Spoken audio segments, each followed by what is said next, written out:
آج کے ہمارے مہمان خصوصی لاہور سے تشریف لائے ہیں محترم عبدالغفار عزیز صاحب. آپ ڈائریکٹر فارن افیئرز ہیں جماعت اسلامی پاکستان کے. آپ کا یہ اعزاز ہے کہ آپ علامہ یوسف القرضاوی جو عالم اسلام کے ممتاز عالم دین ہیں، آپ ان کے شاگرد ہیں. آپ کا یہ اعزاز ہے کہ آپ تمام دنیا کی تحریکات اسلامی کے قائدین سے براہ راست آپ کا رابطہ رہتا ہے، اور جب میں ان کی آرٹیکلز پڑھتا ہوں تو مجھے یوں لگتا ہے کہ عبدالغفار بھائی ہمیں یہ بتاتے ہیں کہ کون سی منزل میں ہے، کون سی وادی میں ہے، کون سی منزل میں ہے، کون سی وادی میں ہے عشق بلا خیز کا قافلہ سخت جاں. آب روان کبیر تیرے کنارے کوئی دیکھ رہا ہے کسی اور زمانے کا خواب. میری گزارش ہے لیظہرہ علی الدین کلہ. عبدالغفار عزیز صاحب. محترم ذمہ داران پیما اور میرے انتہائی محترم بزرگوں، عزیز بھائیوں، بہت محترم میری بہنوں اور بہت پیارے بچوں، یہ آج اللہ کا شکر ادا کرنے کا دن ہے کہ اللہ تعالیٰ نے اپنے جن بندوں کو انسانیت کی خدمت کرنے، انہیں جسمانی امراض سے نجات دلانے کا ذریعہ بنایا ہے، ان میں سے چند خوش قسمت افراد کو اللہ نے اپنے بندوں کی روحانی امراض ختم کرنے کا بھی ذریعہ بنایا. قرآن کریم شفا ہے ان تمام امراض کے لیے جو کسی بھی انسانی معاشرے کو لاگو ہو سکتی ہیں یا اسے لاحق ہو سکتی ہیں. اور قرآن کریم اللہ کی وہ آخری کتاب کہ رب ذوالجلال نے خود اپنے آخری نبی صلی اللہ علیہ وسلم سے فرمایا کہ وَجَاهِدْهُمْ بِهِ جِهَادًا كَبِيرًا، کہ اس کتاب حکیم کے ذریعے سے آپ جہاد کبیر کریں اس کے تمام مخالفین کے ساتھ. وہ تمام حضرات، وہ تمام ہماری بہنیں جو اس پورے کار خیر کا حصہ ہیں اور گزشتہ کئی سال سے یہ جو نور کی ایک شمع آپ کراچی میں روشن کر رہے ہیں، اللہ سے دعا ہے کہ وہ ان کی اس محنت کا ایک ایک لمحہ اپنے دربار میں قبول فرمائے، اور اس کوشش کو اللہ تعالیٰ اس پورے شہر کراچی کے جو اسلامی جمہوریہ پاکستان کی شہرگ ہے، اس کا دھڑکتا ہوا دل ہے، وہ اس کی نجات اور فلاح اور کامیابی کا ذریعہ بنائے، اور اس کے ذریعے پورے پاکستان کو وہ تمام ثمرات عطا کرے کہ جو اللہ نے اپنی اس کتاب پر چلنے والوں کے لیے لکھ دیے ہیں. میرے انتہائی محترم بھائیوں، بزرگوں، اگر آپ دین اور قافلہ حق کے اس پورے کاروان کو دیکھیں جو حضرت آدم علیہ السلام سے شروع ہوا، پھر تمام انبیاء کے ذریعے سے جاری رہا، پھر آن حضور صلی اللہ علیہ وسلم کو ان تمام نبیوں کے سردار اور خاتم النبیین کی حیثیت سے اللہ نے ارسال کیا، اس پورے دور میں پہلے دن سے جو ایک کشمکش شروع ہو گئی حق اور باطل کے درمیان، شیطان نے چیلنج کر دیا خالق کائنات کو، پروردگار عالم کو، کہ جس کے قبضہ قدرت میں ہر چیز ہے، وہ جب کسی چیز کا ارادہ کرتا ہے کن فیکون، کن فرماتا ہے اور وہ ہو جاتا ہے. لیکن آپ نے دیکھا کہ دو رویے ہیں، اور جو اسی تخلیق آدم کے وقت ہمارے سامنے آ گئے. انسان ہونے کے ناطے سے ہر انسان گناہگار ہے. حضور صلی اللہ علیہ وسلم نے وہ جو فرمایا کہ کل ابن آدم خطاء وخیر الخطائین التوابون، تمام انسان، ہر ابن آدم وہ گناہگار ہے، خطا کار ہے، لیکن خطا کاروں میں سے بہترین وہ ہے جو خطا ہو جانے کے بعد اپنے اللہ کی طرف لوٹ جاتا ہے، اور جتنا زیادہ لوٹتا ہے اتنا ہی اس کا درجہ بلند ہوتا جاتا ہے. لیکن دو کردار ہمارے سامنے آتے ہیں اسی تخلیق آدم کے وقت سے لے کے. حضرت آدم علیہ السلام کی جو آزمائش ہوئی، سب کچھ اس جنت میں آپ کے لیے ہے، اس درخت کے پاس نہیں جانا. شیطان نے ورغلایا اور اللہ کی نافرمانی ہو گئی. جیسے ہی غلطی ہوئی فوراً احساس ہو گیا، اپنے رب کے دربار میں دونوں جھک گئے میاں بیوی، ربنا ظلمنا انفسنا وَإِن لَّمْ تَغْفِرْ لَنَا وَتَرْحَمْنَا لَنَكُونَنَّ مِنَ الْخَاسِرِينَ. صرف ایک دانہ کھایا ہے لیکن اسے ظلم سے تعبیر کیا ہے کہ پروردگار ظلم ہو گیا، کیونکہ ظلم کی مقدار اور اس کی نوعیت اور اس کی کیفیت وہ اس سے نہیں ہے کہ کتنا بڑا گناہ ہوا، لیکن ظلم کی اصل شناعت یہ تھی کہ اتنی بڑی ہستی اور خالق کائنات کے حکم کی نافرمانی کر دی. ربنا ظلمنا انفسنا. ایک کردار یہ ہے. دوسری طرف دوسرا کردار، شیطان کو اللہ نے کہا کہ آدم کو تخلیق کیا ہے، فقعوا له ساجدین، تمام لوگ اب تمام فرشتے سجدہ کریں. اس نے ماننے سے انکار کر دیا، اور وہ پورا واقعہ قرآن کریم بار بار بیان کرتا ہے، آپ پڑھتے ہیں. اللہ نے کہا کہ اب اللہ نے دھتکار دیا اپنی رحمت سے. دوسرا کردار اس وقت سامنے آتا ہے، کہتا ہے ربی بما اغویتنی. اتنی بڑی نافرمانی ہے کہ جو پوری انسانیت کے لیے اللہ نے ایک راستہ چننا تھا اس سے انکار کر دیا ہے.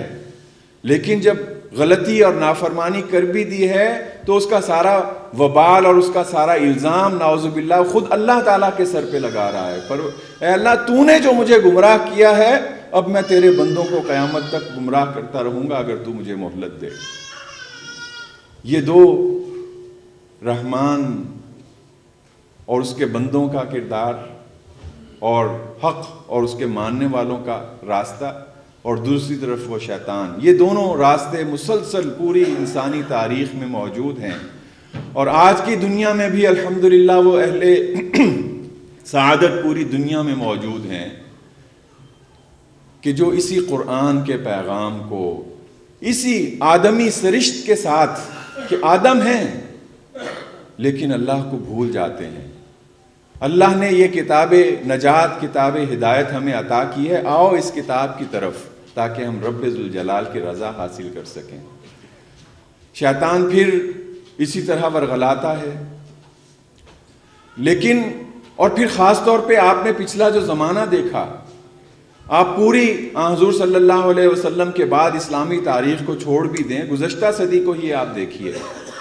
گزشتہ صدی کے اوائل میں جب تمام امت مسلمہ ایک بار پھر الا ماشاء اللہ وہ ایک بار پھر استعمار کے چنگل میں پھنس گئی، اللہ تعالیٰ نے اپنے دو بندوں کو یہ توفیق دی کہ وہ اسلامی تحریک کی داغ بیل ڈالیں، دوبارہ سے نشأت ثانیہ کا آغاز کریں، لوگوں کو ان کے رب کی طرف بلانے کا کام کریں، اور اسی سنت رسول کے مطابق کہ جس پہ حضور صلی اللہ علیہ وسلم اور آپ کے صحابہ نے عمل کیا تھا. عالم عرب میں حسن البنا نام کے ایک پرائمری اسکول کے استاد، اور بر صغیر میں سید ابو العلا مودودی رحمۃ اللہ علیہ، جو اس وقت اگر آپ دیکھیں تو بنیادی طور پہ ایک صحافی تھے. وہ تمام چیزیں ان کی آپ کے سامنے ہیں. لیکن اسی تحریک کا اگر آپ جائزہ لیں تو گزشتہ صدی میں بھی مسلسل ان پر ابتلا آئی ہے. آپ 1906 میں حسن البنا پیدا ہوئے، 1949 میں آپ کو معلوم ہے کہ انہیں شہید کر دیا گیا، بلکہ فروری 1949 میں، عملاً 1948 کے آخر میں. تو یہی کوئی 42 سال سے کچھ اوپر کی عمر، اور ایک اتنا بڑا عظیم کام انہوں نے کر دیا کہ لوگوں کو ان کے رب کی طرف بلائیں اور قرآن کریم کے ذریعے سے بلائیں. ابھی شاید مولانا عطاء اللہ صاحب بتا رہے تھے، مسنون دعائیں، صبح و شام کے اذکار۔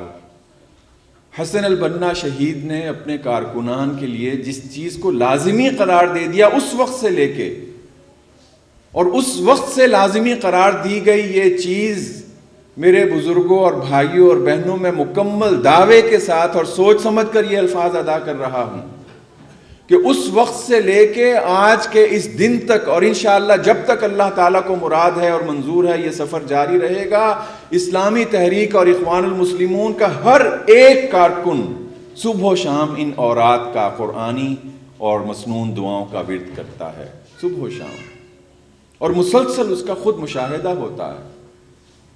آپ جب بھی اپنے اخوان کے بھائیوں کے ساتھ ہوں گے، اگر صبح و شام کا کوئی لمحہ آپ کو ان کے ساتھ ملے گا تو وہ آپ سے کہے گا کہ آؤ اب مغرب کا وقت ہو رہا ہے تو اکٹھے آج کی دعائیں پڑھ لیتے ہیں۔ المأثورات کے نام سے ایک چھوٹی سی دعا ہے اور تمام ارکان اور کارکنان وہ صبح و شام یہی دعا کرتے ہیں۔ اسی مأثورات کی اس چھوٹی سی کتاب میں حسن البنا اپنے کارکنان کو نصیحت کرتے ہیں کہ دیکھو میرے ساتھیوں، تمہاری زندگی کا کوئی ایک دن بھی ایسا نہیں طلوع ہونا چاہیے، یہ ایک آئینہ ہے، ایک آئینہ ہے، صرف تاریخ نہیں ہے، صرف اخوان کی کوئی روایت نہیں ہے، ایک آئینہ بھی ہے۔ کہا کہ میرے ساتھیوں، تمہاری زندگی کا کوئی ایک دن بھی ایسا طلوع نہیں ہونا چاہیے کہ جس میں تمہاری ملاقات تمہارے رب کی کتاب کے ساتھ نہ ہو۔ اور میرے بھائیوں، میں یہ بات بھی کامل یقین اور دعوے کے ساتھ قسم کھانا عادت نہیں ہے اور اتنا محبوب بھی نہیں ہے، قسم کھا کر بھی یہ بات کہی جا سکتی ہے کہ اخوان المسلمون کے 100% نہ صحیح تو 95% سے زائد ارکان اور کارکنان ایسے ہیں کہ جو روزانہ اپنے اللہ کی کتاب سے ملاقات کرتے ہیں۔ صرف تلاوت کرنا مراد نہیں ہے، ملاقات کرنا، کہ جس میں میں اللہ کی کتاب سے پوچھتا ہوں، وہ مجھے جواب دیتی ہے، وہ مجھ سے باتیں کرتی ہے، میں اس سے باتیں کرتا ہوں۔ آپ نے سنا حضور صلی اللہ علیہ وسلم کی سیرت کیا تھی؟ جب بھی جنت کے ذکر سے گزرتے تو فوراً دل کی دعا لبوں پہ بھی مچل جاتی ہے کہ پروردگار ہمیں یہ جنت نصیب فرما۔ جب بھی عذاب اور عقاب کی آیات آتی تو فوراً اللہ کے سامنے جھک جاتے، لرزتے، معافی مانگتے، اللہ سے پناہ چاہتے۔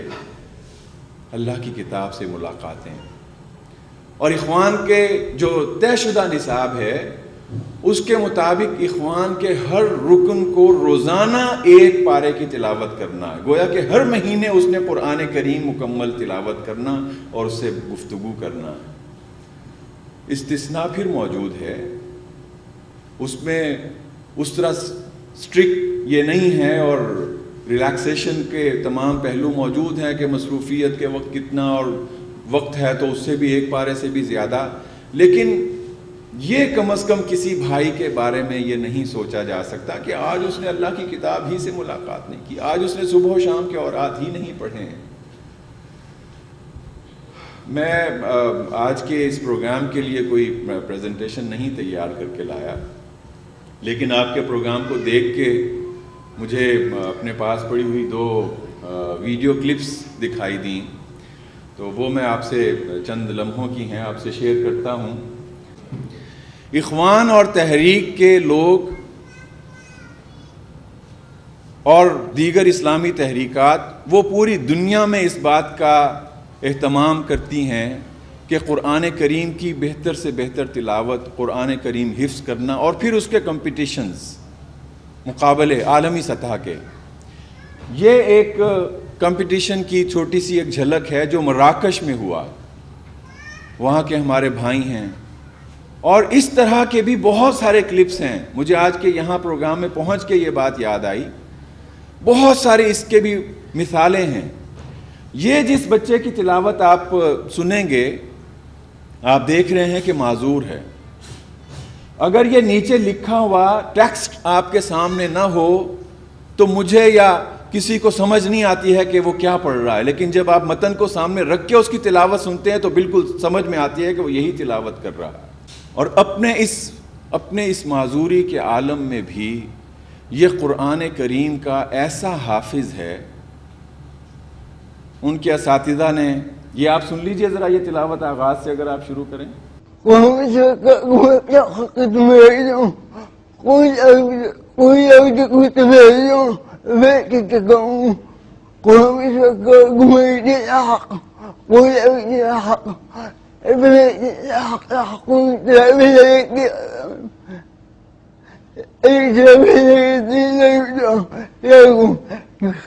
كيف تحكم صح؟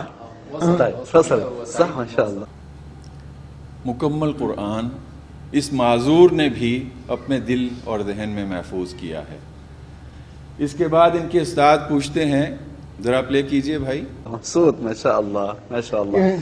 طيب شيخ محمد معلش احنا نطول الحلقه شويه يا اخوان, يعني لا تسأمون ولا تملون, لان هذه الحلقه حلقه ماتعه, وما كنت اظن ان مثل هذه الحلقه يعني الشيخ ان يكون متقنا وحافظا وجامعا لمثل هذه المتشابهات. فيعني ممكن يا شيخ محمد تديله كمان. طيب انا هسألك سؤال بقى, لو جاوبت عليه تبقى ممتاز ماشي. ويقولون متى هذا الوعد ان كنتم صادقين. استاد کہہ رہے ہیں کہ وَيَقُولُونَ مَتَى هَذَا الْوَعْدُ إِن كُنتُمْ صَادِقِينَ. یہ آیت قرآن میں ایک سے زیادہ بار آئی ہے. اگر تم دو جگہیں بتا دو کہ جہاں پہ یہ آیت آئی ہے تو تمہیں ایکسیلنٹ ملے گا. وہ اس کا جواب دیتے ہیں. اور یہ دیکھیے کہ پھر وہی معذور ہے, اور ڈاکٹرز اس کو زیادہ بہتر طور پہ ایکسپلین کر سکتے ہیں کہ کہاں پہ خلل ہے. ایک لفظ کو بعض اوقات بولنا اس کے لیے کتنا مشکل ہو گیا ہے, لیکن وہ اس آیت کو بتاتے ہیں کہ قرآن کریم میں کہاں ہے. عايز منك موضعين. سورة ليش؟ يونس ماشي. يا سلام. وفين تاني؟ سورة الأنبياء. يا الأنبياء. سلام. عارف موضع آخر؟ طيب قول اتفضل. سورة الملك. طيب. سورة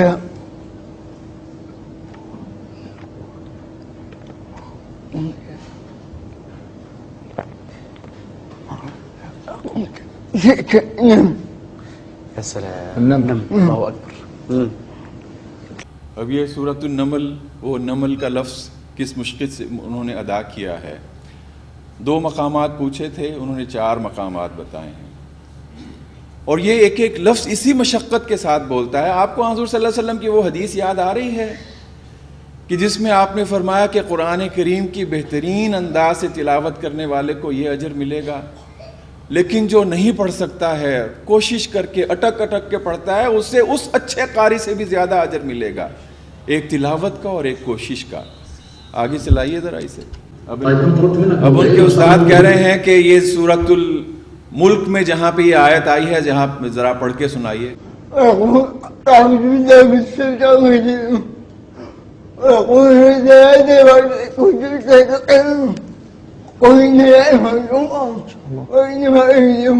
فتح الله عليك.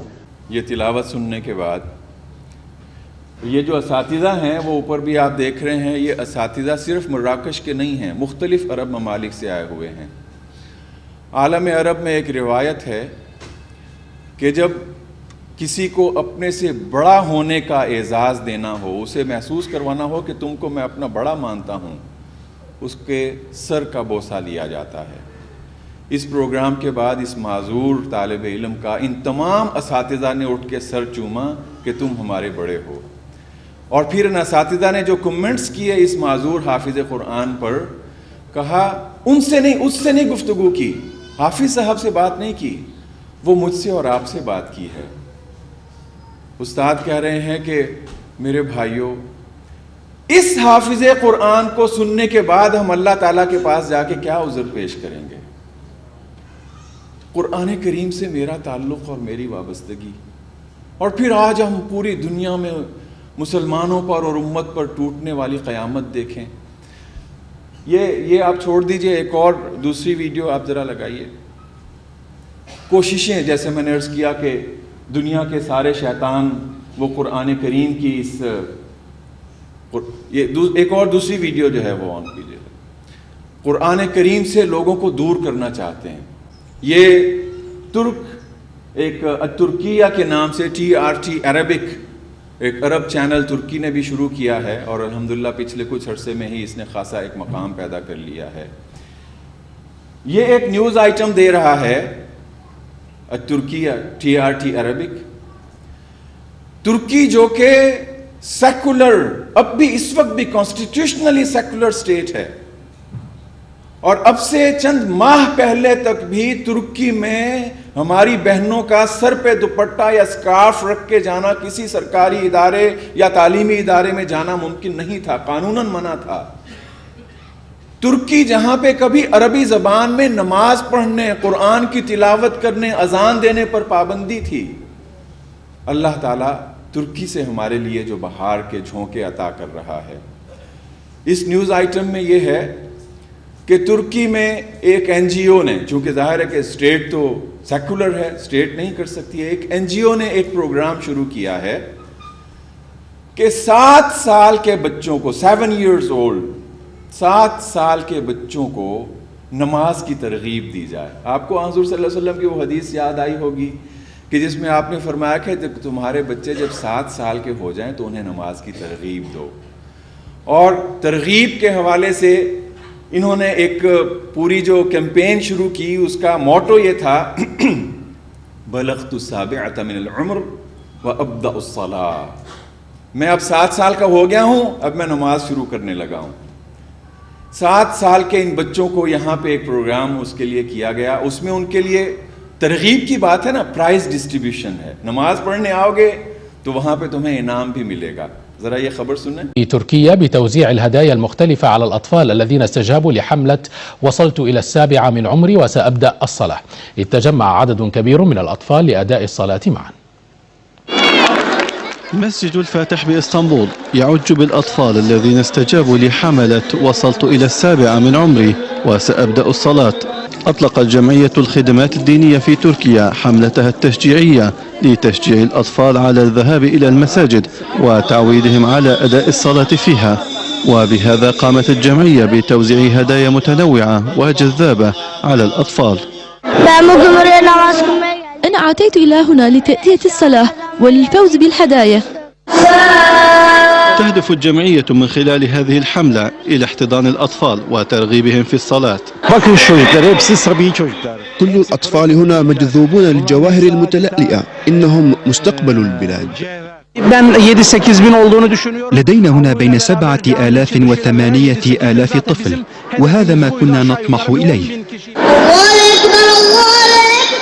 التقى آلاف الأطفال لأداء الصلاة معا تحت قبة واحدة في مثل للتضامن والتوحد للمسلمين. جن حضرات کو موقع ملا ہے, یہ استنبول کی جامع مسجد, شاندار مسجد فاتح, سب سے بڑی مسجد, اور بکان صاحب کی نماز جنازہ بھی یہیں پہ ادا ہوئی. جس NGO نے یہاں پہ 7 سال کے بچوں کے لیے یہ نماز کا اہتمام کیا ہے, وہ یہ کہہ رہے ہیں کہ ہمارے اس پروگرام میں 7 سے 8 ہزار بچے شریک ہیں, اور یہ ہمارا پورے ملک میں یہ پروگرام ہے کہ ہم 7 سال کے بچوں کو نماز اور اس کی ترغیب اور قرآن کریم اور اس کی تلاوت اور اللہ کی طرف بلانے کا یہ کام شروع کر رہے ہیں. اسی سیکولر سٹیٹ جہاں پہ آج بھی وہ تمام خرافات موجود ہیں جو انسانوں کو تباہ کرنے کے لیے شیطان نے ایجاد کی. میں عرض یہ کر رہا ہوں کہ وہ جو پہلے دن سے حق اور باطل کی کشمکش شروع ہوئی ہے, آج کی اس دنیا میں بھی وہ اسی طرح موجود ہے. لیکن اللہ تعالیٰ نے اہل حق کو جو مواقع عطا کیے ہیں, جس طرح اللہ تعالیٰ انہیں سرخرو کر رہا ہے. گزشتہ صدی میں یہ ترکی کے مظالم تو پتہ نہیں ہم نے سنے ہیں یا نہیں, لیکن عالم عرب کے مظالم تو شاید ہم سب کے سامنے ہیں, ہم سب کو معلوم ہے. صرف مصر ہی کو اگر آپ دیکھیں, 1949 میں تو حسن البنا کو شہید کر دیا گیا. اور یہاں پہ ضمناً یہ عرض کرتا چلوں کہ آپ کو معلوم ہے حسن البنا کو بنیادی طور پہ کس جرم میں شہید کیا گیا تھا, کس جرم کی پاداش میں؟ 1949 سے پہلے 1948 میں سرزمین مسجد اقصی کو اسرائیل ڈکلیئر کر دیا گیا تھا. اور اس کے خلاف سب سے پہلی جو مزاحمت کی تحریک تھی وہ حسن البنا اور اخوان المسلمون اور پھر ان کے لوگوں نے وہاں پہ جا کے، اور اس وقت جو اسرائیل عرب جنگ ہوئی تھی، باقاعدہ نان اخوانی آتھرز نے اس بات کو تسلیم کیا ہے کہ اس جنگ میں ہماری باقاعدہ فوجوں سے زیادہ رول وہ اخوان المسلمون کے مجاہدین کا تھا، لیکن پھر اسی خطرے کو بھانپتے ہوئے انہوں نے کہا کہ آغاز ہی میں اس آواز کو بند کر دینا چاہیے، اور 1949 میں انہیں شہید کر دیا۔ مجھے ابھی یہ جو گزشتہ مئی گزرا ہے، غزہ جانے کی سعادت ملی، تو اسی طرح کا چھوٹا ہال تھا، یہ ذرا بڑا ہے۔ وزیر اعظم جو منتخب وزیر اعظم ہیں غزہ کے، اسماعیل ہنیہ، ان کے ہاں ظہرانہ تھا، تو چاروں طرف دیوار پہ شہدائے فلسطین کی تصاویر تھیں۔ درمیان میں جس شہید کی تصویر تھی، دائیں طرف شیخ احمد یاسین کی تصویر تھی، شیخ احمد یاسین زعیم المجاہدین، اور ان کی بائیں طرف عز الدین القسام ان کی تصویر تھی کہ جنہوں نے آغاز میں، یہ شام کی ایک شخصیت تھے، اس وقت انہوں نے وہاں سے آ کے فلسطین میں جہاد کا آغاز کیا۔ ان کا اگر مقام آپ نے دیکھنا ہو تو آپ کو معلوم ہے کہ حماس فلسطین کی سب سے مرکزی، سب سے مضبوط اسلامی تحریک ہے۔ حماس ایک مکمل تحریک کا نام ہے جس میں وہ پولیٹیکل، سیاسی جدوجہد بھی کرتے ہیں اور جس میں وہ جہاد کا علم بھی الحمدللہ بلند کیا ہوا ہے۔ جہاد کی کوئی کارروائی وہ حماس کے پلیٹ فارم سے نہیں کرتے۔ جہاد کی تمام پوری سرگرمیوں اور وہ پورا جو محاذ ہے، اس کے لیے جو بریگیڈ انہوں نے قائم کیا ہوا، اس کا نام ہے عز الدین القسام بریگیڈ۔ یہ اس شہید کو ٹریبیوٹ پیش کرنے کا، عز الدین القسام بریگیڈ۔ تو شہید فلسطین میں سب سے مرکزی شخصیت کے دائیں طرف شیخ احمد یاسین اور لیفٹ ہینڈ پہ شیخ عز الدین القسام بریگیڈ۔ درمیان میں جو تصویر ہے وہ ہے حسن البنا شہید کی، کہ اصل میں یہ شہید فلسطین ہیں۔ اس وقت تو انہیں شہید کیا گیا، اور پھر اس کے بعد مسلسل آپ جانتے ہیں کہ مظالم، شہادتیں۔ عبد القادر ملا تو ابھی یہاں پہ بنگلہ دیش میں شہید ہوئے ہیں، عبد القادر عودہ، سید قطب۔ کل میں دیکھ رہا تھا کہ اخوان نے عبد القادر ملا شہید کو جو ٹریبیوٹ پیش کیا ہے، ان کی ویب سائٹ پہ پوری ڈیٹیل سٹوری ہے، اور وہاں پہ عبد القادر ملا صاحب کی تصویر لگی ہوئی ہے اور لکھا ہے عبد القادر ملا شہید، سید قطب آخر، ایک اور سید قطب، ایک اور سید قطب۔ تو یہ سید قطب اور عبد القادر عودہ اور یہ تمام لوگوں شہداء کے قافلے یہ مصر ہی سے ہیں۔ زینب الغزالی ہماری بہنیں ہیں، زینب الغزالی جو ان پر مظالم ڈھائے گئے اور دیگر اور بہنوں پر اور خواتین پر۔ بلکہ آپ نے وہ تصاویر تو دیکھی ہوں گی جس میں ابھی یہ چند ہفتے پہلے اسکندریہ میں ہماری معصوم بچیوں کو جو سزائیں، خواتین پر بھی جو مظالم جاری ہیں، اس وقت سے جاری ہیں، زینب الغزالی اور ان سے پہلے سے۔ حسن البنا کو جب شہید کیا گیا تھا تو آپ کو معلوم ہے کہ حسن البنا کی میت کو، جنازے کو تدفین کے لیے لے جانا تمام اسی طرح اس دور کے جنرل سیسی نے ممنوع کر دیا تھا۔ صرف ان کے بوڑھے والد، ان کی والدہ اور ان کی اہلیہ اور بچیوں نے آپ کی میت کو قبر تک پہنچایا تھا۔ تو اس وقت سے جو مظالم شروع ہوئے ہیں، ابھی یہ اسکندریہ کی کورٹ میں ہماری 21 بہنوں کو، بچیوں کو، جن میں زیادہ تعداد جو ہے وہ 15 سے 19-20 سال تک کی بچیوں کی تھی۔ آپ نے ان کی تصاویر دیکھی ہیں؟ حرائر الاسکندریہ، اسکندریہ کی آزاد خواتین۔ یہ بچیوں کی تصویر عدالت سے انہیں سزا سنائے جانے کے بعد کی ہے۔ یہ 21 بچیوں کو، میرے بھائیوں، میری بہنوں، 11 سال کی سزا سنائی گئی تھی، اور یہ 11 سال کی سزا کا فیصلہ سننے کے بعد کی یہ تصویر ہے۔ ان میں سے ایک بچی ہے، پتہ نہیں دکھائی دے رہی ہے یا نہیں، روبا اس کا نام ہے، روبا، روزہ جیسے ہم اردو میں کہتے ہیں، روبا۔ یہ فزکس کی سٹوڈنٹ ہے، اور اسے مصر میں یہ لقب دیا جاتا ہے کہ یہ مصر کی سب سے کم عمر نیوکلیئر سائنٹسٹ ہے۔ اس نے اور اس کی باقی جو کلاس فیلوز ہیں انہوں نے مل کر مصر کے توانائی کے بحران پر قابو پانے کے لیے اپنا ایک ایٹمی ری ایکٹر ڈیزائن کیا ہے اور یہ کہا ہے کہ ہم اس کو بنا کے اور اس کے ذریعے سے مصر کو، وہ بھی انہی بچیوں میں شامل ہے روضہ۔ کل میں ان کی والدہ کا انٹرویو پڑھ رہا تھا، ان کی والدہ کہتی ہیں کہ میں نے جب روضہ کو دیکھا سزا سنائے جانے کے بعد تو وہ ہنس رہی تھی، مسکرا رہی تھی، تو میں پہلے مرحلے میں یہ سمجھی کہ روضہ کو پتہ ہی نہیں چلا کہ اسے کتنی سزا ہو گئی ہے۔ میں سمجھی کہ یہ جو ہنس رہی ہے نا، تو اسے بھی پتہ نہیں چلا کہ 11 سال کے لیے تمہیں جیل میں بھیج دیا گیا ہے۔ بعد میں میری جب اس سے ملاقات ہوئی تو میں نے پوچھا کہ روضہ تمہیں پتا تھا کہ تمہیں کیا سزا ہوئی ہے؟ تو کہتی ہے کہ ہاں، جب ملی تھی مجھے معلوم تھا کہ 11 سال کی سزا ہوئی ہے۔ تو انہوں نے کہا، والدہ نے پوچھا، ماں نے پوچھا بیٹی سے کہ بیٹی پھر کیا فوری تاثر تھے؟ کہتے ہیں کہ میرے دل سے بے ساختہ ایک قہقہہ برآمد ہوا ان ظالموں کے اوپر ہنسنے کے لیے۔ یہ جو جلاد ہیں کہ یہ اگر مصر کے مالک اپنے آپ کو سمجھتے ہیں تو یہ ان کی بھول ہے۔ اور پھر وہی جو، لیکن بعد میں اس نے کہا ہم سب انسان ہیں، بعد میں کہا کہ لیکن میں جب جیل میں پہنچی نا اور وہاں پہ جب میں اکیلی بیٹھی تو میرے ارادے کے بغیر ہی پھر آنسوؤں کی جھڑی لگ گئی۔ مجھے یقین نہیں آ رہا تھا کہ میں اپنے یونیورسٹی کی سب سے کامیاب طالبہ علم ہوں، اور میں نے اور سہیلیوں نے یہ کوئی جو سنتا بھی ہے تو اسے یقین نہیں آتا کہ روضہ کو 11 سال اور 1 ماہ کی سزا سنا دی گئی ہے۔ تو وہاں پہ پھر میرے آنسوؤں پر، لیکن پھر بھی میرا اللہ پر یقین تھا کہ اللہ تعالیٰ ہمیں تنہا نہیں چھوڑے گا، اللہ تعالیٰ ہمیں تنہا نہیں چھوڑے گا۔ ابھی بلکہ چائے کے وقفے میں ایک بھائی پوچھ بھی رہے تھے کہ انہیں کیسے رہا کر دیا گیا۔ یہ ان بچیوں کی اور خاص طور پہ ان کی جو پریزنس ہے،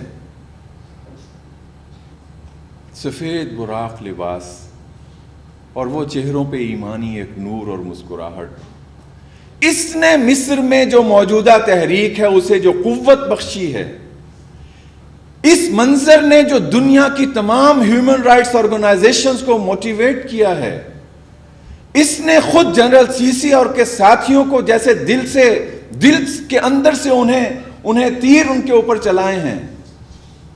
10 دن سے زیادہ کا عرصہ نہیں گزرا کہ ایک عدالت نے پھر دوبارہ سے انہیں بلا کے آدھی سے زیادہ بچیوں کی سزا معاف کر دی اور باقیوں کی سزا 1 سال کر دی، اور اس کو بھی کہا کہ یہ اگر دوبارہ یہ کام کریں گی تو پھر ان کو دوبارہ سے ہم گرفتار کریں گے تو 1 سال گرفتار رہیں گی۔ اور ان میں سے تمام بچیوں نے باہر نکل کے کہا کہ یہ گناہ تو ہم بار بار کریں گے، اگر حق کے لیے بات اٹھانا ہے تو یہ تو ہم بار بار کریں گی، اور اللہ تعالیٰ نے اگر تمہارے اس 11 سال کی قید کو چند دنوں میں توڑ دیا ہے تو اس قافلے میں اس راستے پہ اچھا یہ تو ایک منظر ہے۔ میں عرض کر رہا ہوں کہ وہ 1949 سے یہ پورا قافلہ شروع ہوا ہے، 1949 سے یہ شہادتیں دی جا رہی ہیں۔ زینب الغزالی، پتہ نہیں آپ نے ان کی کتاب پڑھی ہے، میری بہنوں نے، کہتی ہیں کہ ہم پر تشدد ہو رہا تھا جیل میں، میں دیکھتی تھی نوجوان ہیں بالکل بارش بزرگ ہیں، ان پر بھی یہ ظالم جو ہے ظلم ڈھا رہے ہیں۔ ہم پر کہتی ہیں کہ ایک دن انہوں نے رات کے وقت خونخوار کتے چھوڑ دیے، تھوڑی دیر انہوں نے ہمیں بھمبوڑا اور پھر میں ظاہر ہے کہ بے ہوش ہو گئی۔ آپ نے پڑھا ہوگا، زینب الغزالی کہتی ہیں لیکن اللہ تعالیٰ کی رحمت کے قربان جاؤں کہ اگلی صبح جب میں بیدار ہوئی تو میرے جسم پر زخم کی ایک خراش تک نہیں تھی۔ قربانیوں کا قافلہ جو وہاں سے شروع ہے اور آج تک جاری ہے۔ آپ پھر دیکھیے کہ 2011 میں، یعنی کہ 52 سے تو پھر فوجی ڈکٹیٹرشپ وہاں چلی آ رہی ہے نا۔ شاہ فاروق کے خلاف 1952 میں جنرل نجیب کا انقلاب آیا، 54 میں جنرل نجیب کو اس کے اپنے ساتھی کرنل جمال عبد الناصر نے اس کا تختہ الٹ ڈالا، 70 میں وہ مر گیا تو انور السادات وہاں پہ آ گیا، اور وہ 1979 میں شاید 80 میں وہ قتل ہو گیا تو حسنی مبارک آ گیا۔ 2011 تک یہی ڈکٹیٹرشپ رہی اور مسلسل انہوں نے عذاب توڑے۔ صرف جو حسنی مبارک کا 30 سال کا عرصہ تھا، اخوان کے مرشد عام ڈاکٹر محمد بدیع جو اس وقت بھی جیل میں ہیں، اور جیل میں ہیں، جیل میں جانے سے پہلے، گرفتاری سے پہلے اپنے ایک بیٹے کی شہادت کا نذرانہ پیش کیا ہے اللہ کے حضور۔ ڈاکٹر بدی کہتے ہیں کہ یہ جو 30 سال کا حسنی مبارک کا دور تھا، ہم نے صرف اس دور میں اخوان کے 50,000 کارکنان جیل بھیجے، 50,000 کارکنان جیلوں میں رہے. لیکن پھر کیا ہوا؟ کبھی قرآن کریم میں جس فرعون کا ذکر آیا ہے، کبھی وہ دعویٰ کیا کرتا تھا کہ انا ربکم الاعلی، میں تمہارا بلند و بالا رب ہوں، پروردگار ہوں. وہ جو قرآن کریم میں سورہ بقرہ میں حضرت ابراہیم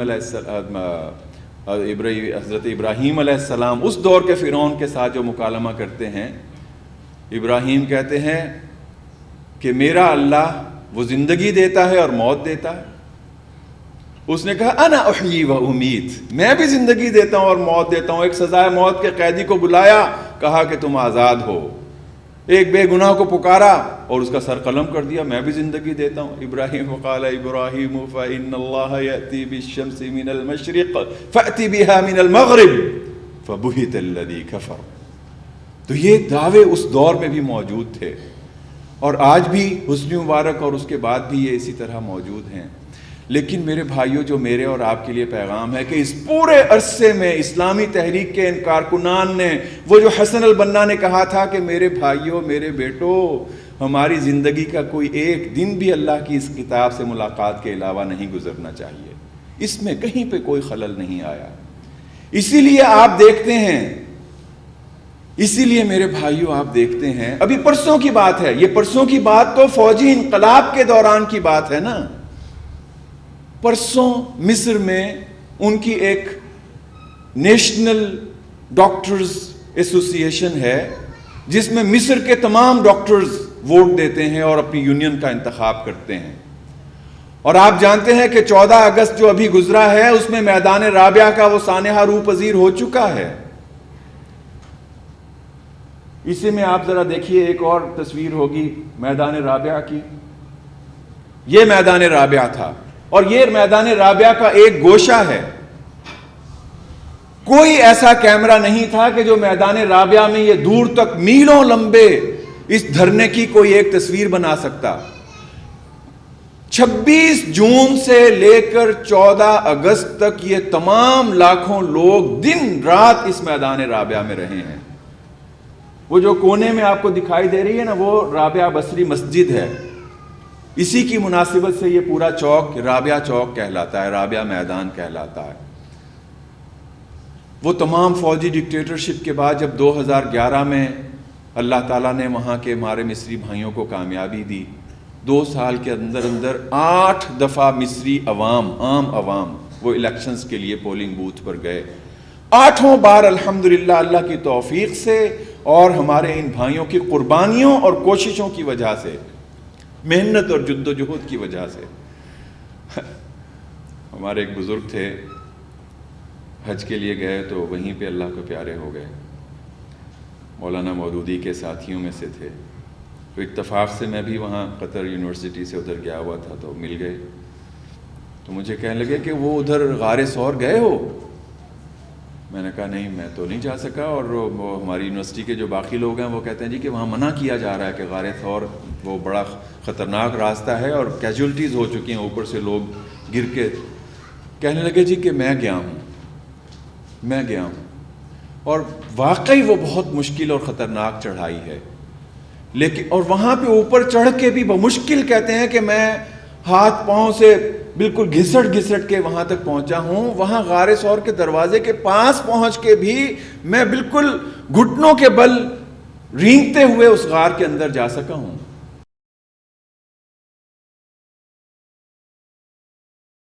لگ گیا، میں سوچنے لگ گیا کہ اللہ تعالیٰ نے اپنے حبیب کی جان تو بچانا ہی تھی، تو ضروری تھا کہ یہ ساری آزمائشوں سے گزار کر جان بچتی.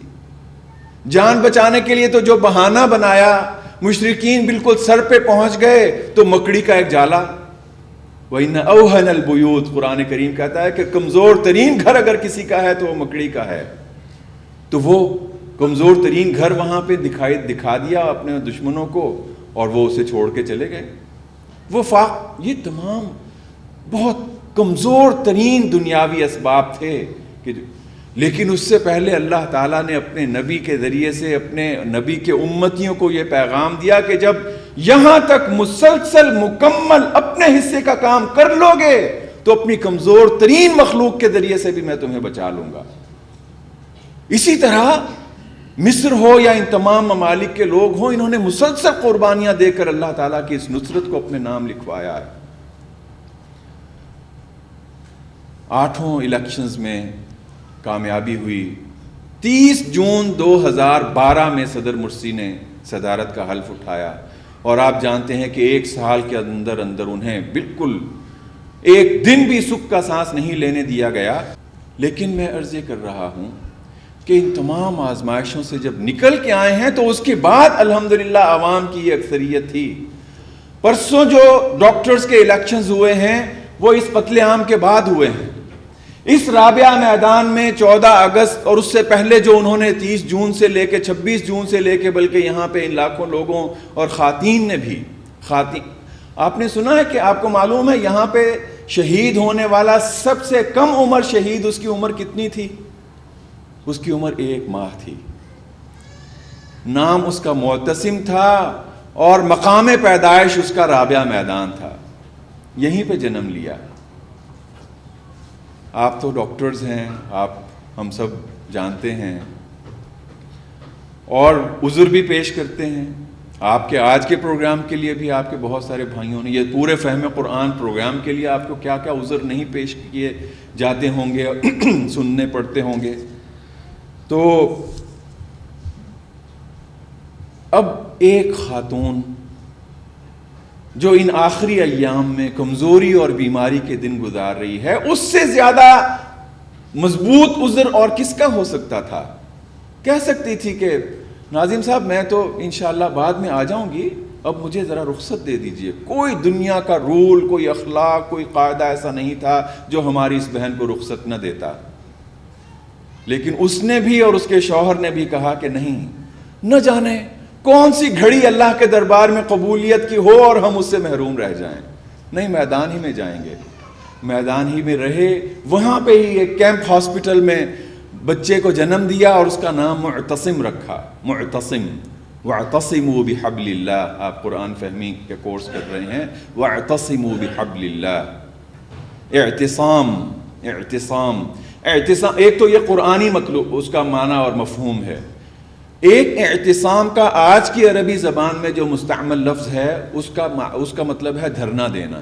یہ جو دھرنا ہے اس کو اعتصام کہا گیا تھا. سب وہاں پہ جم کے بیٹھ گئے ہیں، مضبوطی سے تھام لو. سب وہاں پہ جم کے بیٹھ گئے ہیں. تو انہوں نے اپنے بیٹے کا نام معتصم رکھا. اور آپ کو معلوم ہے معروف مسلمان خلیفہ معتصم یہ وہ خلیفہ تھے کہ جنہوں نے ایک مسلمان خاتون کی پکار پر کہ جس کی بے حرمتی ہوئی تھی اپنے فوج روانہ کر دی تھی اور اس کا بدلہ لیا گیا تھا. معتصم نام رکھا.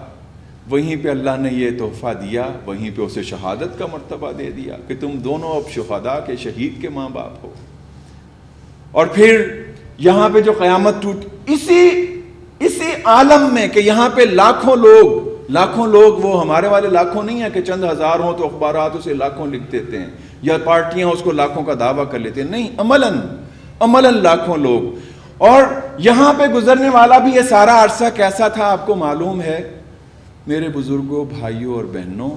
اسی دھرنے کے دوران میں 2 بار ان پہ عین نماز فجر کے دوران میں، بلکہ پہلی بار جب ان پر یہ فائرنگ کی گئی، امام مسجد کہتے ہیں کہ جیسے ہی میں دوسری رکعت کے رکوع سے اٹھتے ہوئے سمع اللہ لمن حمدہ کہا، ہم پر فائر کھول دیا گیا.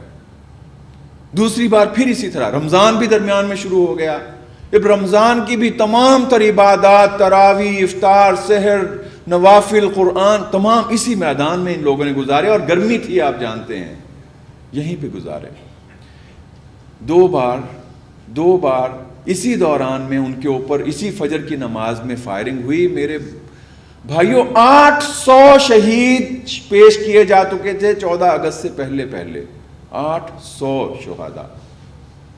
اس کے باوجود بھی ان میں سے کسی نے نہیں کہا کہ میں گھر جاتا ہوں، یہاں تو بڑے خطرات ہیں. کسی نے کوئی عذر نہیں گھڑا کہ وہ قرآن کریم میں بھی ہمیں وہ سارے عذر ملتے ہیں جو منافقین حضور صلی اللہ علیہ وسلم کو پیش کیا کرتے تھے. الحمدللہ یہاں پہ، بلکہ یہاں پہ وہ چونکہ ڈاکٹرز کا ہے تو ڈاکٹرز ہی کی باتیں یاد آ رہی ہیں.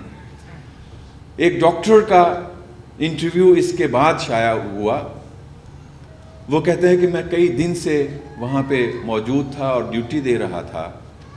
تو یہ جب 14 اگست کی صبح یہ ہوا ہے تو 13-14 کی درمیانی شب میں نے کوئی 12 بجے رات کو سوچا کہ میں گھر جا کے ذرا کپڑے تبدیل کر رہا ہوں، تھوڑا سا فریش ہو کے آ جاؤں. اسی دوران ہی میں گھر پہنچا ہوں تو فون پہ SMS آنا شروع ہو گئے کہ آس پاس کے ہسپتال خالی کروا لیے گئے ہیں، سیکیورٹی کی نقل و حرکت ذرا مشکوک نظر آتی ہے، بہت خدشہ ہے کہ آج کوئی یہاں پہ کارروائی آ گئے. میں منہ دھوئے بغیر وہاں سے واپس آ گیا کہ کہیں میں کسی اجر سے محروم نہ ہو جاؤں. اسی طرح میں واپس آ گیا. پھر یہ ان کے اوپر وہ ساری فائرنگ، جہازوں، ہیلی کاپٹرز، توپوں، ٹینکوں، بلڈوزرز کے ذریعے سے، اوپر سے آتش گیر مادہ. یہ جو آپ کو چھوٹی چھوٹی چھولداریاں نظر آ رہی ہیں، یہ ان کے وہ ٹینٹ تھے کہ جس میں انہوں نے تقریباً 1 سے 1.5 ماہ کا عرصہ گزارا تھا اسی کے اندر. اس کو ان کے مکینوں کے ساتھ جلا دیا گیا. صرف اس دن میدان رابعہ میں 2000 سے زائد شہداء پیش کیے گئے. آپ کو وہ بھی چونکہ یہ بنگلہ دیش کے ساری اس صورتحال کی وجہ سے اور اس سے پہلے سفر کی وجہ سے اس پروگرام کے لیے میں کوئی پریزنٹیشن نہیں تیار کر سکا، وگرنہ آپ دیکھیے وہ مناظر.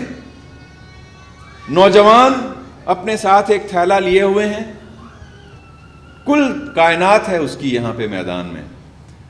کپڑے کا تھیلا ہے، اس کے اندر اپنی 1-2 کتابیں ہیں، 1-8 جوڑا کپڑوں کا ہے، اور ساتھ اس کے کفن ہے کہ جس کے اوپر اس نے اپنا نام، فون نمبر اور اپنے گھر کا پتہ لکھا ہوا ہے. لیکن پھر بھی تسلی نہیں ہو رہی ہے کہ نہ جانے اس وقت کیا عالم ہوگا، یہ تھیلا مجھ سے چھوٹ جائے تو پھر پتہ کیسے چلے گا کہ یہ میں ہوں. اپنے بازو پہ اپنا فون نمبر، اپنا گھر کا پتہ مارکر کے ساتھ لکھ دیا ہے کہ شہید بھی ہو جاؤں گا تو پہچانا تو جاؤں گا. تو یہ ان تمام لوگوں نے یہ 14 اگست کو بھی گزارا. میں عرض جو کر رہا تھا کہ یہ 14 اگست کی قیامت گزرنے کے بعد پرسوں جو پورے مصر میں ڈاکٹرز کے انتخابات ہوئے ہیں، پورے مصر میں اخوان المسلمون کو کامیابی نصیب ہوئی ہے. ڈاکٹرز، وہ ڈاکٹرز کیسے، پہلے بات ہو رہی تھی کہ ڈاکٹرز کیسے پیغام پہنچا سکتے ہیں. آپ میں سے بھی بہت سارے ڈاکٹرز جو ہیں وہ بیرون ملک جاتے ہوں گے، وہ جو الحمدللہ آپ حضرات وہ POB اور پیما جو آپریشنز کرتے ہیں، فری کیمپس لگاتے ہیں. تو ہمارے ڈاکٹر انتظار بٹ صاحب وہاں سوڈان گئے تو عربی بھی انہیں شوق بھی ہے جملے جلدی جلدی سیکھنا. تو وہ کہنے لگے کہ ہمیں وہاں پہ اطلاع ملی کہ یہاں پہ جو کیمپ ہیں دارفور میں، تو کرسچن NGOز آ کے یہاں پہ لوگوں کو عیسائی بنا رہی ہیں. تو میں نے بھی اپنے بھائیوں سے کہا کہ مجھے یہ 3 جملے لکھ کے دیے انگریزی میں کہ اس کی تم مجھے عربی بتا دو. آپریشن ہوا ہے، آپریشن کے بعد ڈاکٹر صاحب معالج جو ہیں وہ اپنے مریض کو ہدایات دیتے ہیں، کہتے ہیں لا تفتح عینک. جملہ یاد کر لیا کہ جو بھی مریض ہوگا اس کا آپریشن ہونا ہے، سب سے پہلے اسے ہدایت دینا ہے کہ لا تفتح عینک، آنکھ نہیں کھولنی ہے، بند کر دی ہے، آنکھ کھولنے کی کوشش نہیں کرنی ہے. ولا تحرک رأسک، سر کو بہت زیادہ حرکت نہیں دینا ہے، ذرا سکون سے رہنا ہے. 2 میڈیکل انسٹرکشنز ہیں. ساتھ ہی تیسری بات کہی ہے ولا تغیر دینک، اپنے دین کو نہیں چھوڑنا ہے. کہتے ہیں کہ وہ جو بالکل ایسے جن کی بینائی ان کو کبھی یقین ہی نہیں تھا کہ واپس آ جائے گی، انہیں جب یہ 3 ہدایات ملتی کہ سر کو زیادہ نہیں ہلانا ہے، آنکھیں نہیں کھولنا ہے اور دین کو نہیں چھوڑنا ہے، تو وہ ان 2 پہلی نصیحتوں سے بھی زیادہ اس تیسری بات کو مضبوطی سے تھامتا تھا کہ وہ جو پہلی 2 باتیں ہیں وہ تو 2-3 دن کے لیے ہیں، لیکن آخری جو ہے وہ قیامت تک میرے ساتھ رہنا ہے. وَلَا تُغَيِّرْ دِينَكَ. تو یہ جو مصر میں ڈاکٹرز کو اللہ تعالیٰ نے کامیابی دی ہے، تو اللہ تعالیٰ ہم سب کو، ہر انسان کو اللہ نے یہ صلاحیت دی ہے کہ وہ اپنے دل کی بات بعض اوقات صرف اشاروں میں، بعض اوقات صرف نگاہوں کی زبان سے وہ پہنچاتا ہے، اور دل سے نکلے تو دل تک پہنچتی ہے. یہ آپ کو معلوم ہے اس وقت مصر میں اخوان المسلمون کے ارکان کی تعداد میں نے آپ سے کہا کہ ان میں سے ہر کوئی وہ صبح و شام کے اوراد کرتا ہے، ہر کوئی ان میں سے قرآن کریم کی تلاوت کرتا ہے، ان میں سے ہر کوئی، ہر رکن. اور یہ بات مجھے ان کے ایک رکن جماعت ذمہ دار نے بتائی. کہنے لگے کہ ہم میں سے ہر رکن اپنی آمدن کا 8% ہر صورت میں وہ تحریک کو دیتا ہے. اور پھر اس نے کہا کہ آمدن یہ نہیں ہے کہ میرا یہ طے ہے جی کہ میرے ایک مہینے میں اتنی آمدن ہوتی ہے تو میں اس میں سے 8 کہتے ہیں کہ نہیں، کبھی یہ بھی ہونا کہ یہ میری آمدن تھی، کبھی ابا جی نے تحفتاً مجھے کچھ اور اماؤنٹ دے دیا ہے تو میں اس میں سے بھی 8% نکال کے جماعت کو دیتا ہوں کہ میں نے یہ اللہ سے وعدہ کیا ہے. پھر اسی طرح آپ جو ان کا جو اسرہ جاتی نظام ہے، آپ کا بھی ایک یونٹ، اگر مثلا یہ فہم قرآن کا یونٹ ہے، اس میں اگر 10 آپ کے شرکاء ہیں، ان کا وہ جو بیسک یونٹ ہے اسرہ کا، فیملی، اسرہ کا مطلب آپ جانتے ہیں، اب تو عربی آپ کو آتی ہے، اسرہ فیملی یا کنبے کو کہتے ہیں. تو اس کنبے کو انہوں نے فرض کیجئے کہ وہ مختلف اوقات کے حوالے سے مختلف ہے، لیکن 2 سال کا عرصہ ملا ہے. اس 2 سال کے عرصے میں انہوں نے اس کنبے کو، ایک تو یہ امتحان ہے کہ جتنا اپنے رب کے ساتھ تعلق اس اسرے کا حصہ بننے سے پہلے تھا، اس سے کہیں زیادہ آگے بڑھنا ہے اپنے اللہ کی طرف. اور دوسرا ہدف اس میں یہ ہے کہ یہ جو تمہاری تعداد اس وقت 9 ہے، 8 ارکان اور ایک ان کے ناظم صاحب نقیب، اس مختصر عرصے میں اس تعداد کو تم نے دگنا کرنا ہے. اور 16 کی جب تمہاری تعداد ہو جائے گی تو پھر انہیں 2 اسرہ جات میں تقسیم کر کے پھر انہیں ہدف دے دیا جائے گا کہ تم نے اب پھر دوبارہ 16 کا ہدف پورا کرنا ہے. میں عرض کر رہا تھا کہ اخوان کے یہ ارکان کہ جو اس بات کا اہتمام یہ میں صرف ابھی نفلی عبادات کا ذکر کر رہا ہوں، وہ باقی جہاد اور شہادت، نفلی عبادات میں بھی اخوان کے یہ ارکان. اور میں یہ بات بھی چونکہ مشاہدہ ہوا ہے اس لیے میں دعوے کے ساتھ کہہ سکتا ہوں، ایک بار نہیں بار بار اس کا تجربہ ہوا ہے. اخوان کے یہ تمام ارکان، غالب اکثریت ان کی ہر پیر اور جمعرات کو مسنون روزہ رکھتی ہے. اور بعض اوقات میں دعوے کے ساتھ سوچ رہا ہوتا ہوں کہ آج جمعرات ہے، آج وہ مراکش میں میرا بھائی اس وقت افطار کر رہا ہوگا یا اس وقت سحری کر رہا ہوگا. باقاعدہ افطار پارٹیاں ہوتی ہیں. اب ان ارکان کی تعداد کہ جو گھر پہنچ کے اس نے وضو نہیں کیا، کپڑے تبدیل نہیں کیے کہ شاید یہ شہادت کا لمحہ کہیں چھوٹ نہ جائے، ان ارکان کی تعداد میرے بھائیوں 2011 میں مصر میں اخوان المسلمون کے ارکان کی تعداد 8 لاکھ سے زیادہ تھی. 80 ملین کی آبادی ہے. انہوں نے اسی عشق کے ساتھ، اسی قرآن کریم کے پیغام کو سمجھتے ہوئے اس سفر کو جاری رکھا ہے. اور آج جب کہ انہوں نے یہ اب تک یہ پچھلے 6 ماہ کے عرصے میں تقریباً 8,000 لوگ، 7,000 اور سم تھنگ یہ شہید ہو چکے ہیں. 20,000 کے لگ بھگ اس وقت جیلوں میں ہیں، مسلسل مزید گرفتار ہو رہے ہیں. مرشد عام اور صدر مرسی اور ان کے نائبین وہ تمام لوگ جیلوں میں ہیں. لیکن الحمدللہ اخوان کا کوئی کارکن کسی مایوسی کا شکار ہونے کی بجائے اس وقت جنرل سیسی کے کیمپ میں یہ تشویش ہے کہ ہم پتہ نہیں کب تک یہ پورا ہمارا جو فوجی انقلاب ہے یہ سسٹینیبل ہے. خود یورپین دانشور اس بات کو لکھ رہے ہیں کہ میں ان کا جملہ تقریباً یہ نوم چومسکی کا آپ کے سامنے کوٹ کر رہا ہوں کہ جس میں انہوں نے کہا کہ صدر محمد مرسی مصر میں صدر کی حیثیت سے واپس آئے گا اور پہلے سے توانا صدر کے ساتھ واپس آئے گا، پہلے سے توانا صدر بن کر واپس آئے گا. اب اس وقت بلکہ یہ پچھلے ہفتے ایک میٹنگ مشاورت تھی تو اس میں اخوان کے لوگ بھی تھے. انہوں نے کہا کہ ہمیں آفرز ہو رہی ہیں، ہمارے ساتھ اب وہ بارگین کرنا چاہتے ہیں. کہتے ہیں کہ یہ ابھی ہم نے دستور بنایا ہے یا دستور میں ترامیم کی ہیں. دستور تو ظاہر ہے کہ مصر میں پہلا جمہوری دستور صدر مرسی کے اسی 1 سال کے اندر اسمبلی نے بنایا تھا اور اس پر پھر پبلک ریفرینڈم ہوا تو 64% لوگوں نے اس کو منظور کیا. اب اس دستور میں تبدیلیاں اور ترامیم کی جا رہی ہیں، اور اب 15 اور 16 جنوری کا اعلان کیا گیا ہے کہ اس پر ریفرینڈم ہوگا۔ یہ جو کمیٹی ہے، اسی میٹنگ میں لوگ بتا رہے تھے کہ 50 رکنی کمیٹی ہے، اور اس میں سے ان 50 میں سے 5 افراد ایسے ہیں کہ جو دن کی 5 نمازیں ادا کرتے ہیں، 45 لوگ ہیں کہ جو نماز نام کی چیز کے قریب نہیں آتے ہیں۔ انہوں نے اب یہ اس دستور میں ترامیم کی ہیں، اور اس میں فوج کے لیے، جنرل سی سی کے لیے مختلف راستے کھولے گئے ہیں۔ ایک کیمپین ان دنوں میں شروع کی جا رہی ہے، کبھی وہ یہ اس کا جنرل سی سی کا خواب کے طور پہ ایک بات پیش کی جاتی ہے جی کہ مجھے خواب آیا ہے کہ میں مصر کا صدر منتخب ہو گیا ہوں، اور مختلف کیمپین کی صورتیں ہیں کہ اس کو جنرل سی سی کو صدر بنانے کی، اسی کے لیے یہ سارا دستور ہے۔ یہ اگر کر بھی لیں گے، لیکن میرے بھائیوں، بزرگوں، میری بہنوں، مصر میں یہ جو اس وقت قربانیاں پیش کی جا رہی ہیں، اور صرف اس مقصد کے لیے، اخوان کو اپنا اقتدار آپ جانتے ہیں کہ مقصود نہیں ہے۔ اگر اقتدار منظور ہوتا تو اقتدار چاہنے والے کبھی جان میدان میں جا کے نچھاور نہیں کرتے۔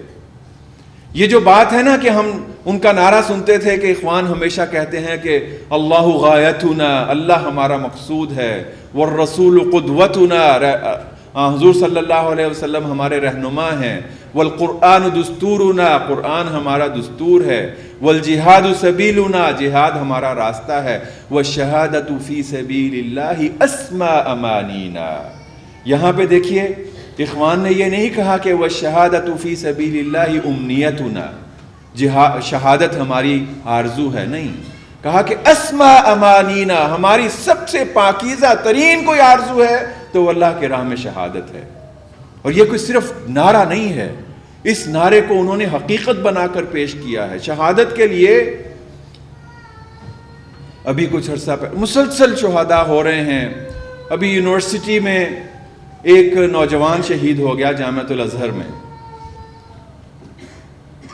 کہنے لگے، اس کے ساتھی بتانے لگے کہ ہمارے ساتھ پڑھتا تھا تو کوئی بہت زیادہ پریکٹسنگ مسلم نہیں تھا، کوئی نماز روزے کی پابندی نہیں کرتا تھا، ہم نے اس کو دعوت دی، ہمارے ساتھ مل گیا، اور پھر دیکھتے ہی دیکھتے اس میں تبدیلیاں آنا شروع ہو گئی۔ خود ہی ہم نے دیکھا کہ یہ جو نمازیں بھی نہیں پڑھتا تھا، اب رات کو اٹھ کے تہجد پڑھتا ہے۔ یہ اسموکنگ کیا کرتا تھا، اچانک اس نے اسموکنگ چھوڑ دی۔ وہ نمازیں پڑھتا تھا لیکن اسموکنگ نہیں چھوڑی تھی، ہمارے کہنے کے باوجود بھی نہیں چھوڑی تھی، ایک دن اچانک چھوڑ دی، اور ہمیں اس نے بتایا بھی نہیں کہ کیوں چھوڑ دی ہے۔ اپنے ایک جو اس کا قریبی ترین دوست تھا اسے بتایا، اور اس کے دوست نے بھی اس کی یہ بات اس کے شہادت کے بعد یہ بتائی کہ یہ مجھے اس نے راز اپنا بتایا تھا۔ کہنے لگا کہ میں اسموکنگ تو کرتا تھا تو مجھے خواب میں حضرت عمر فاروق رضی اللہ تعالیٰ عنہ ملے، اور انہوں نے مجھے ملتے ہوئے کہا کہ انت رايح تكون شهيد وتدخن والشهداء يا محمد يدخنون ويشربوا السيجارة، کہ محمد تم شہید ہونے والے ہو اور سگریٹ پیتے ہو، شہداء بلا اسموکنگ کرتے ہیں۔ اور یہ کہتے ہیں کہ وہ میری ملاقات ختم ہو گئی، اور اس لمحے سے میں نے یہ اسموکنگ چھوڑ دی، اور مجھے دل میں یہ یقین ہو گیا کہ انشاءاللہ میرے دل کی مراد پوری ہونے والی ہے۔ اس کے بعد سے اس نے ایک نئی زندگی گزاری، اور بالآخر وہ اللہ کی راہ میں شہید ہو گیا۔ تو میرے بھائیوں اور بزرگوں، یہ مصر کی داستان بڑی طویل ہے، ساتھ ہی اس کے آپ دیکھیں تو غزہ 2007 سے مسلسل مکمل حصار میں ہے۔ ادھر آپ دیکھیے کہ تونس میں جو تبدیلی آئی ہے اس کو اکھاڑنے کی کوشش کی جا رہی ہے۔ ان کا پلان یہ تھا، اور بالکل اس کا اعلان کر رہے تھے کہ مصر میں اس فوجی انقلاب کے بعد اب 2 مہینے کے اندر اندر ہم تیونس سے بھی اسلامی تحریک کی حکومت کا خاتمہ کر دیں گے، اور ساتھ ہی مراکش میں بھی اخوان کے لوگ اخوان وہاں کی تحریک حکومت میں ہے اس کو بھی ختم کر ڈالیں گے۔ یمن میں وہاں کی جو مخلوط حکومت ہے التجمع الیمنی تحریک اصلاح کو، وہاں پہ 5 وزارتیں حاصل ہیں اور پارلیمنٹ کی وہ ایک مضبوط قوت رکھتے ہیں، تو ان سب کو ہم ختم کر دیں گے۔ لیکن اسی اجتماع میں راشد غنوشی صاحب بھی ملے، 6 ماہ کا عرصہ گزر گیا ہے، لیکن الحمدللہ وہ اسی طرح کام کر رہے ہیں۔ یہ بنیادی طور پہ دستور ساز اسمبلی ہے تیونس کی، جس نے اپنی دستور سازی کا عمل مکمل کر لیا ہے اور انشاءاللہ اب کچھ ہی عرصے میں وہاں پہ ایک عبوری حکومت بناتے ہوئے اس دستور پر ریفرینڈم یا اسمبلی کے ذریعے اسے منظور اور پھر عام انتخابات ہوں گے۔ میں عرض یہ کر رہا ہوں کہ ان تمام ممالک میں سازشیں تو اسی طرح جاری ہیں، لیکن اللہ کے دین کا کام کرنے والوں کے دل میں جو قرآن کریم کا پیغام راسخ ہے، وہی پیغام انشاءاللہ انہیں ماضی میں بھی کامیاب کرتا رہا ہے اور آئندہ بھی انہیں کامیاب اور سرخرو کرے گا۔ اور یہ جو مصر میں قربانیاں ہیں، ابھی آپ نے دیکھا کہ یہ بنگلہ دیش میں بھی، چونکہ یہ ہمارا اپنا زخم ہے، میں اس پر اس لیے زیادہ بات نہیں کر رہا کہ وہ نیچرلی آپ کو اس کی تفصیلات معلوم ہونا چاہیے اور معلوم ہوں گی۔ یہ جو ابھی پرسوں شہید ہوئے ہیں عبد القادر، یہ کوئی بنگلہ دیش کے کسی قانون یا ان کے ملک کو کسی نقصان پہنچانے کے جرم میں شہید نہیں کیے گئے، یہ اس جرم میں شہید کیے گئے ہیں کہ یہ 1971 میں اپنے پاکستانی ہونے پر فخر کرتے تھے اور اسی متحد پاکستان کی اس نے حفاظت کی اور اس کے لیے اس نے پاکستان کا اور پاکستانی فوج کا ساتھ دیا۔ پچھلے تقریباً 3 سال سے وہاں پہ یہ ساری لیڈرشپ، صرف جماعت اسلامی کی نہیں، BNP کی لیڈرشپ بھی، اور اس میں خاص طور پہ صلاح الدین فضل قادر اور دیگر لوگ بھی گرفتار ہیں۔ جرم ان سب کا پاکستان سے وفا ہے۔ یہاں ضمناً ایک یہ بات عرض کرتا چلوں، جب سید قطب شہید کیے گئے، پھانسی دی گئی، مرشد عام بھی ان کے ساتھ، جو اس وقت مرشد عام ہے ڈاکٹر بدی، وہ جیل میں تھے اور ان کے ساتھ ہی گرفتار تھے۔ تو ان سے ملاقات ہوئی کچھ عرصہ پہلے، تو کہنے لگے کہ ہم جیل میں تھے کہ شام کے وقت ہمیں اطلاع ملی کہ آج سید قطب کو شہید کر دیا گیا ہے۔ ہم سب انتہائی دل ہمارے جو ہیں وہ ٹوٹ گئے کہ مفسر قرآن کو، سید قطب جیسی عظیم شخصیت کو انہوں نے پھانسی دے دی ہے۔ سب لوگ پریشان تھے۔ کہتے ہیں کہ اچانک اللہ نے میرے دل میں ایک بات ڈالی۔ میں نے اپنے دوستوں سے کہا کہ فرض کرو کہ آج سید قطب کو پھانسی نہ دی جاتی، فرض کرو کہ آج پھانسی نہ دی جاتی، لیکن وہ جو ہمارا ایمان ہے کہ دنیا میں آنے والے ہر انسان کی موت کی ایک گھڑی مقرر ہے کہ جس سے ایک لمحہ تقدیم یا تاخیر نہیں ہو سکتی، اگر پھانسی اور سزائے موت اور شہادت نہ دی جاتی تو ان کی زندگی کی جو آج صبح آخری گھڑی تھی اس میں کوئی کمی بیشی ہو سکتی تھی؟ سب نے کہا کہ نہیں، وہ تو چونکہ لمحہ تھا تو اسی وقت آنا تھا۔ تو کہا کہ اللہ نے میرے دل میں پھر یہ بات ڈالی ہے کہ ہمیں تو اللہ کا شکر ادا کرنا چاہیے کہ موت کے لیے تو بندے نے جانا ہی تھا، اللہ نے اسے شہادت کی موت عطا کر دی۔ تو یہی عبد القادر ملا کی بھی، انہوں نے کہا کہ سید قطب نے بھی یہ کہا تھا، سید قطب سے کہا گیا کہ تم اگر معافی نامہ لکھ دو تو تمہاری جان بخش دی جائے گی۔ آپ کو معلوم ہے سید قطب نے کہا تھا ان الاسبع التي تشهد في اليوم الواحد اكثر من 5 مرات ان الله لا اله الا هو وان محمدا عبده ورسوله لن تطلب العفو من اي شخص تأله على الارض، کہ میری جو انگلی دن میں 5 بار کئی دفعہ یہ گواہی دیتی ہے کہ اللہ کے علاوہ کوئی معبود نہیں ہے اور حضور کے علاوہ کوئی رسول نہیں ہے، آپ آخری رسول ہیں، یہ انگلی دنیا میں کسی خدا بنے ہوئے بیٹھے کسی شخص سے معافی نہیں مانگے گی۔ اسی طرح عبد القادر نے بھی کہا۔ تو الحمدللہ مصر، یہاں پہ مصر کی طرح بنگلہ دیش میں بھی لوگ جیلوں میں ہیں، لوگوں پر اسی طرح مظالم ڈھائے جا رہے ہیں۔ کل بھی آپ نے دیکھا کہ شہداء پیش ہوئے ہیں۔ ڈاکٹر فیض احمد 1971 ہی کے زمانے میں یہاں پہ آئے ہوئے تھے۔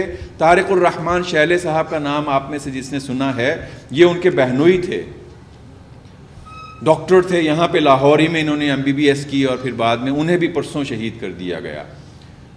لیکن یہ بات بھی بنگلہ دیش کے حوالے سے دنیا کے تمام تجزیہ نگار اور سروے رپورٹس یہ بتا رہی ہیں کہ جو بھی آئندہ الیکشنز ہوں گے، بنگلہ دیش میں عوامی لیگ کی حکومت کا کوئی نام نشان نہیں ہوگا اگر حقیقی الیکشنز ہوں گے۔ اور میں عرض کر رہا تھا کہ یہاں پہ ضمناً یہ بھی عرض کرتا چلوں کہ موت کا تو ایک وقت مقرر تھا، لیکن اس ضمن میں ہمارے بنگلہ دیش کے بھائیوں نے مسلسل قربانیاں دی ہیں اور اب بھی دے رہے ہیں، اور اسی طرح الحمدللہ دنیا بھر میں بھی۔ ہم چونکہ ان پر الزام بھی پاکستان سے محبت کا اور پاکستان کے ساتھ وفاداری کا تھا. تو اللہ کا شکر ہے کہ پہلے دن سے ہی رابطہ ہو گیا تھا. وہاں سے لوگ یہاں پہ آئے تھے, انہوں نے ہمیں صورتحال سے آگاہ کیا, اور جتنی کوئی ممکنہ کوششیں آپ سوچ سکتے ہیں انسانی مقدور میں جو کچھ ہو سکتی تھی, الحمدللہ جماعت نے بھی اور آپ کے بھائیوں نے وہ ساری کوششیں کی ہیں. اعلیٰ سے اعلیٰ سرکاری سطح پہ بھی اور تحریکات کی سطح پر. پرسوں بھی جب انہیں یہ پھانسی دی جا رہی تھی, پھانسی سے کوئی تقریباً 2 گھنٹے پہلے پھر ترکی کے وزیر اعظم رجب طیب اردوغان نے حسینہ کو فون کر کے کہا کہ انہیں پھانسی نہ دو, اس کا انجام اچھا نہیں ہوگا.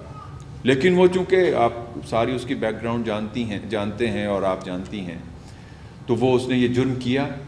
لیکن انشاءاللہ مصر اور تیونس اور ان تمام ممالک کی طرح, اور وہ جو ترکی میں جو قتل عام ہوا تھا وہ لاکھوں ترکی میں ہمارے وہ مسلمان بھائی کے جو فوج میں جانا چاہتے تھے, ان میں سے بڑی تعداد میں اس لیے وہ فوج میں نہیں جا سکے تھے کہ جب ان کا وہ ایگزام ہوتا تھا تو کسی کے یہ گھٹنوں پہ کوئی نشان مل جاتا, یا کسی کے ٹخنے پہ کوئی نشان مل جاتا, کسی کی پیشانی پہ نشان مل جاتا, جس سے ثابت ہوتا یا معلوم ہوتا کہ یہ بندہ نماز پڑھتا ہے, تو اسے وہاں پہ نہیں جانے دیا جاتا تھا.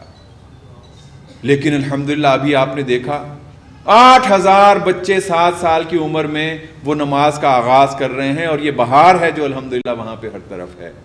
اسی طرح اللہ نے چاہا اور اللہ کی جب اس کا فیصلہ آ جائے گا تو یہی قرآنی آیت جو آپ نے آج کے پروگرام کے لیے منتخب کی ہے, هو الذی ارسل رسولہ بالہدی ودین الحق لیظہرہ علی الدین کلہ.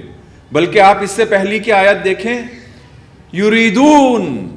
یریدون یہ سارے دنیا کے شیطان یہ چاہتے ہیں, لیطفئوا نور اللہ بافواہہم اپنے منہ کی پھونکوں سے اللہ کے نور کو بجھا دیں.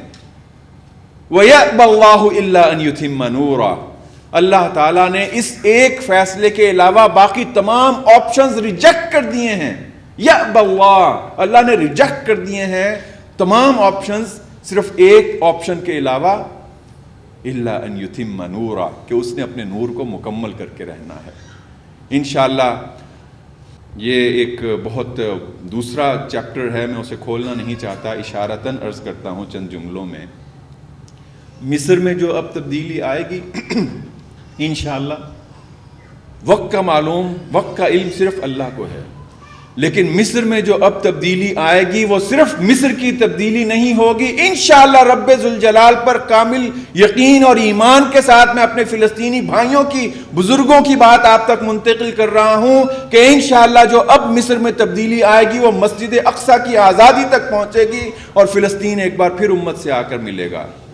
اور یہ کوئی صرف جذباتی بات نہیں ہے, یہ صرف کوئی تقریر کا ایک جملہ نہیں ہے, اس کے لیے وہ تمام دستاویزات موجود ہیں. وہ جو محرف تحریف شدہ تورات اور انجیل ہیں, اس کی وہ جو بقایا شدہ آیات ہیں, ان میں بھی تقریباً یہی ٹائم بنتا ہے کہ جس کے بعد کہا گیا کہ صہیونی ریاست مٹ جائے گی, صہیونی ریاست مٹ جائے گی. آپ نے حضور صلی اللہ علیہ وسلم کی وہ حدیث سنی ہے, اسی حدیث کو سن کے ہم گفتگو ختم کرتے ہیں. آپ نے فرمایا کہ ایک وقت آئے گا, یقول فیہ الشجر والحجر یا مسلم یا عبد اللہ ھذا یہودی ورائی تعال فاقتلہ. کہ یا ایک وقت ایسا آئے گا کہ درخت اور پتھر پکار کر کہیں گے کہ اے بندہ مسلم, اے اللہ کے بندے, یہ دیکھو میرے پیچھے یہودی چھپا ہوا, آؤ اور اس کا کام تمام کر ڈالو. الا الغرقد, الا الغرقد, غرقد نام کا کوئی درخت ہے جس کا مجھے یہاں پہ نام نہیں معلوم ہو سکا. حضور نے فرمایا کہ غرقد کا درخت ایسا ہوگا کہ وہ یہودیوں کو پناہ دے گا. میرے بھائیوں, میری بہنوں, آج اسرائیلی فلسطین میں جس درخت کی سب سے زیادہ کاشت کر رہے ہیں وہ یہی غرقد کا درخت ہے. اور یہ بات میں اپنے فلسطینی بھائیوں کے توسط سے آپ تک پہنچا رہا ہوں.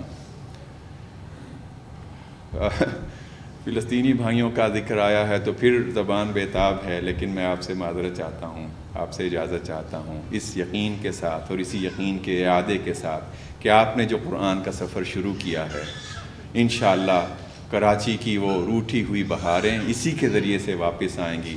پچھلے دنوں بلکہ ایک لطیفہ بھی آپ اسے سمجھ لیجئے، مصر کی ایک کلاس روم میں ڈرائنگ ٹیچر نے کہا بچیوں سے کہ سب لوگ بہار کا منظر بنائیں، بہار کا منظر اس کی ڈرائنگ بنائیں۔ ایک بچی نے ان میں سے وہ اس نے جب پرچہ دیا تو وہ اس کے اوپر قرآن کریم بنا ہوا تھا۔ استانی نے پوچھا، ٹیچر نے پوچھا کہ یہ میں نے تو کہا تھا کہ بہار کا منظر بتاؤ، اس میں پھول اور یہ بہار یہ ہوتی ہے۔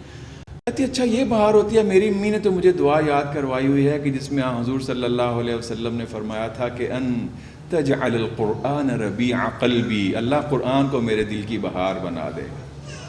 تو یہ قرآن کی بہار انشاءاللہ وہاں پہ بھی بننا ہے، اور ہم بھی اسی رب ذوالجلال کے ماننے والے ہیں۔ پاکستان اور بنگلہ دیش اور ملائیشیا اور ان تمام ممالک سے لے کے اللہ تعالیٰ سے دعا ہے میرے بھائیوں اور بہنوں، ظلم ہوگا کہ اگر ہم شام کے اپنے بھائیوں کو یاد نہ رکھیں۔ شام میں بھی جو مظالم ہیں ناقابل بیان ہیں۔ گزشتہ 3 سال سے، بلکہ ابھی یہ جو 18 تاریخ گزری ہے، یہ جو ابھی 8 تاریخ گزری ہے، 8 تاریخ کو 1000 دن پورے ہو گئے شام میں ہمارے ان بھائیوں کی قربانیوں کو، جو کہ وہ بشار انتظامیہ کے مظالم کے خلاف دے رہے ہیں۔